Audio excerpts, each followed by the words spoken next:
नमस्कार दोस्तों, राजस्थान नौकरी अड्डा में आप सभी का स्वागत है। इस वीडियो में RSMSSB स्टेनोग्राफर की जो स्किल टेस्ट होगा उसमें नेगेटिव मार्किंग है या नहीं उसके बारे में हम बात करेंगे। लेकिन उससे पहले ये जानेंगे कि जो 2011 में RPSC स्टेनोग्राफर का एग्ज़ाम हुआ था, क्या उसमें नेगेटिव मार्किंग थी? तो उसके बारे में हम पहले बात कर लेते हैं। तो जैसा कि आपको पता होगा कि 2011 में स्टेनोग्राफर का जो एग्ज़ाम हुआ था RPSC के द्वारा, तो उसमें जो रिटन एग्ज़ाम हुआ था उसमें आपकी नेगेटिव मार्किंग थी और स्किल में भी थी, लेकिन ऐसा कहीं बताया नहीं गया था कि कितना नेगेटिव आपके मार्क्स किस हिसाब से कट किए जाएंगे स्किल टेस्ट में। तो ये कुछ पता नहीं था, अस्पष्ट था, कहीं पे भी लिखा हुआ नहीं था। तो इस बार जो आपके रिटन एग्ज़ाम हुआ है RSMSB स्टेनोग्राफर का, उसमें नेगेटिव मार्किंग नहीं है। तो हमें ये मानकर चलना चाहिए कि जो सेकंड फेज़ होगा उसमें भी नेगेटिव आपकी मार्किंग नहीं होगी। लेकिन एक स्थिति अपन ऐसे भी मान कर चल सकते हैं कि मान लीजिए अगर आपकी नेगेटिव मार्किंग होती है तो वो बिल्कुल मिनिमल होगी आपकी, उससे आपकी जो स्किल है उस पर ज़्यादा इफेक्ट नहीं पड़ेगा। आप गलतियां करते हो तो भी आपको इतना घबराने की आवश्यकता नहीं है। लेकिन आपको एक बात दिमाग में बिल्कुल ध्यान करके चलनी है दोस्तों, इसमें जो अगर आपके 10 गुना बच्चों को बुलाते हैं तो उसमें आपके जो अच्छे स्टेनोग्राफर्स हैं जो काफ़ी समय से तैयारी कर रहे हैं वो भी स्किल टेस्ट में बैठेंगे। तो उनके होने के कारण देखिए आपको बहुत टफ कंपटीशन रहेगा। टफ इसलिए क्योंकि आपको पता है कि 5 से 10 गुना में 5 गुना का अंतर है, उसमें काफ़ी बच्चे ऐसे होंगे जिनकी 100 के आसपास स्पीड है या 100 अबव स्पीड है। तो आपको उस हिसाब से तैयारी करके चले तो आपके लिए नेगेटिव जो मार्किंग है वो कोई मायने नहीं रखती दोस्तों। आपको मायने रखती है तो आपकी एक्यूरेसी, आप कितना अच्छा स्टेनो लिख पाते हैं वो मायने रखती है।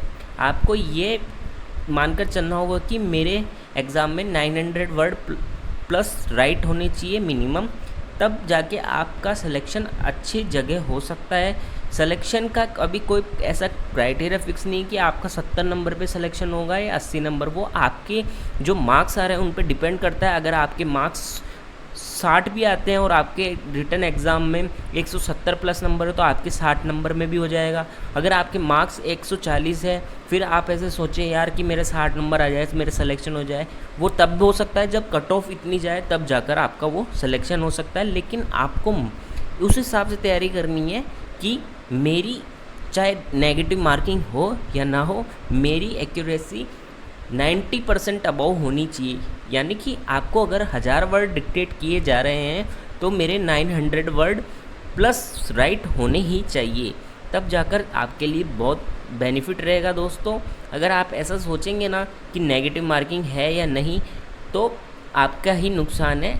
आप उस चीज़ में बंधिए मत, अपने आप को इम्प्रूव करिए। अगर आप अभी से इस चीज़ की तैयारी करके चलेंगे तो आपके लिए ही फ़ायदा है, आपके जो आप आगे तैयारी करना चाहते हो उसके लिए भी फ़ायदा है आपके लिए।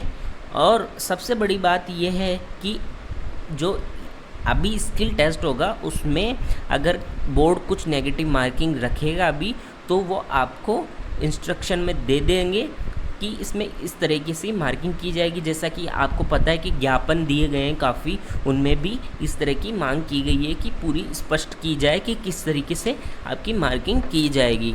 तो आपको इस चीज़ से निश्चिंत रहना चाहिए और आपकी स्किल की तैयारी करनी चाहिए दोस्तों। आपको आप इस चीज़ में दिमाग लगाएंगे कि यार नेगेटिव मार्किंग है नहीं, नेगेटिव मार्किंग इतना बड़ा कोई इशू नहीं होता है एग्ज़ाम में। अगर आप अच्छे से तैयारी करोगे तो आपकी नेगेटिव मार्किंग 5% भी होगी ना दोस्तों, तो आप उसको भी क्लियर कर लोगे। ठीक है, 5% से मतलब 1000 वर्डों में से 5% का आपका मार्क होगा उसमें परसेंटेज का, तब भी आप क्लियर कर लोगे अगर आपकी स्किल की तैयारी अच्छी होगी। तो मेन फोकस आपका ये होना चाहिए कि मेरी स्किल की तैयारी अच्छी होनी चाहिए और मुझे कम से कम 900 वर्ड तो लिखने ही लिखने हैं। और 900 वर्ड दोस्तों एग्ज़ाम के दौरान 900 वर्ड लिखना, ये मानकर चलें आप उन चुनिंदा टॉप स्टेनोग्राफर्स में से होंगे दोस्तों जिनका सचिवालय के अंदर सिलेक्शन होगा। उन स्टेनोग्राफर्स में से आप होंगे अगर आप 900 वर्ड प्लस वर्ड्स लिख कर आते हैं तो आपका सचिवालय में सिलेक्शन होने से कोई नहीं रोक सकता है। तो आपको इन चीज़ों से दूर होना चाहिए कि नेगेटिव मार्किंग है या नहीं। तो आप आज के बाद इस तरीके की चीज़ें दिमाग में ना लाएं कि स्किल में नेगेटिव मार्किंग होगी नहीं। अगर होगी तो बोर्ड अपने आप आपको बता देगा कि किस तरह नेगेटिव मार्क होंगी। अभी तक ऐसा कोई स्पष्ट रूप में कहीं भी विज्ञप्ति में लिखा नहीं है। वो फर्स्ट फेज़ था आपका कंप्लीट हो चुका है, उसमें नेगेटिव मार्किंग नहीं थी, तो आपको यही मानकर चलना है कि नेगेटिव मार्किंग नहीं है। लेकिन आपको तैयारी अपनी एक्यूरेसी के मेंटेन करके चलनी है। ऐसा नहीं है कि आप ऐसा सोचें कि मैं 100 वर्ड पर मिनट में 400 वर्ड राइट कर दूंगा तो मेरा एग्ज़ाम क्लियर हो जाएगा। ऐसा बिल्कुल नहीं सोचना है। आपको अपने से इम्प्रूव करना है और अच्छे से अच्छी एक्यूरेसी मेंटेन करके आपको स्किल क्लियर करना है। धन्यवाद।